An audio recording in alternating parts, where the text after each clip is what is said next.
But let's talk about a new IPO that's opening up today in the auto ancillary space. Divgi TorqTransfer Systems IPO opens today. Jitendra Divgi, who's the managing director of the company, joins us to talk more about that.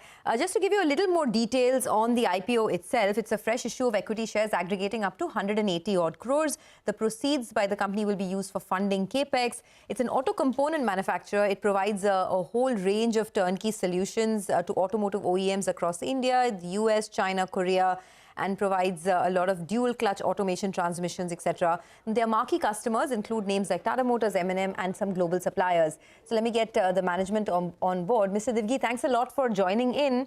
I was going through your financials, and in the past 3 years, say from FY20 to 22, you've seen a compounded growth of over 20% on your revenues. Tell us a little bit about the way forward. Is this a sustainable growth rate, and what are the growth triggers for your business?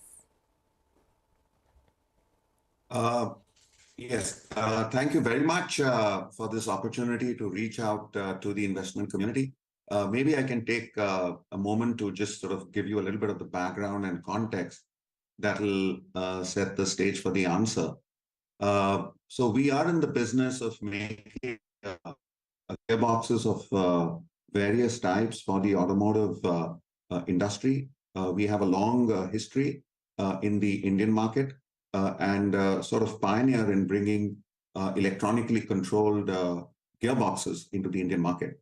For about 21 years, we were a joint venture with a renowned American corporation. And since 2016, we've been sort of forging a path on our own.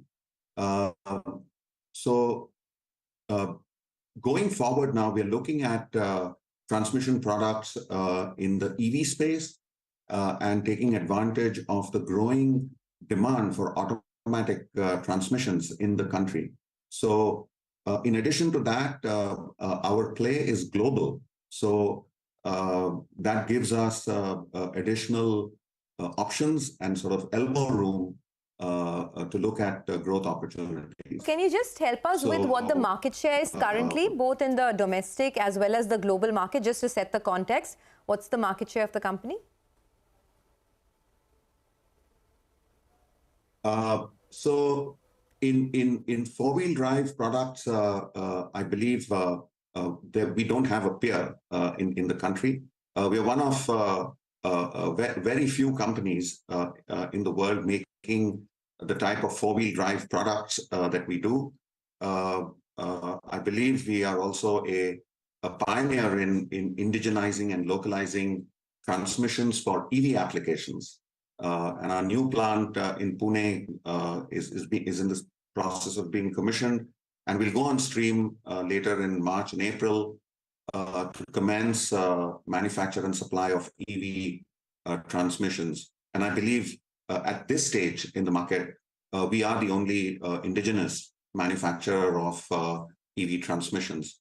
As far as some of the component work is concerned, we work with a lot of other peer groups in the industry, and it would be sort of difficult to give you an exact market share, because there's a whole variety of componentry that's used in transmissions of various types. Mr. Divgi, I heard your point about automatic transmission.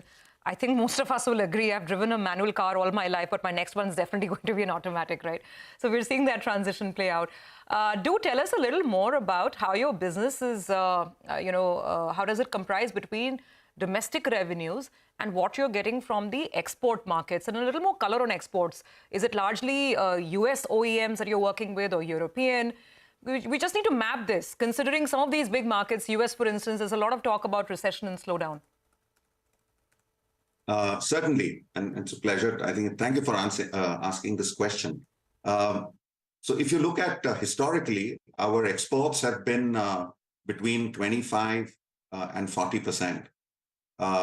And it's been a sort of variegated overseas market. We've been exporting to China, Korea, until the Ukraine war broke out. We were exporting transmission systems to Russia, UK, Europe, and of course, North America. Both the United States, and Mexico. This kind of diversified global presence has always characterized our portfolio.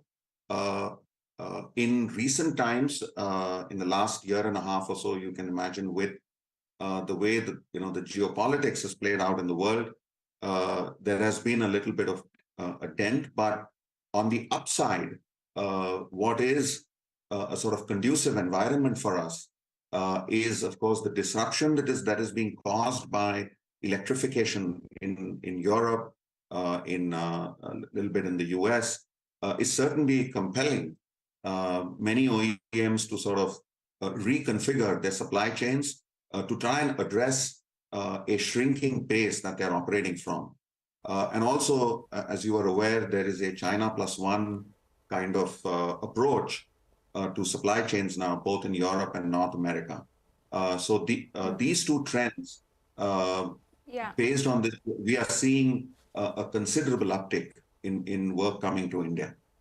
Okay, got that. Mr. Divgi, thanks a lot for joining us. That is on, some of the countries abroad that you do export to as well. But one question I want to ask you, and one of the key concerns is that you have a very high customer concentration, right? I think your top 5 clients make up around 90%. What are your thoughts on that? Because it is a very small amount making up such a large chunk of the business. Well, let me look at it this way. If you look at the last 2 years, you are aware that we've been sort of wading through this crisis of the pandemic and uncertain geopolitics. But despite that, you've noticed that we've posted a healthy growth. And I believe that that is the outcome of a basic strategy of having a product and application diversity and also geographic and market diversity.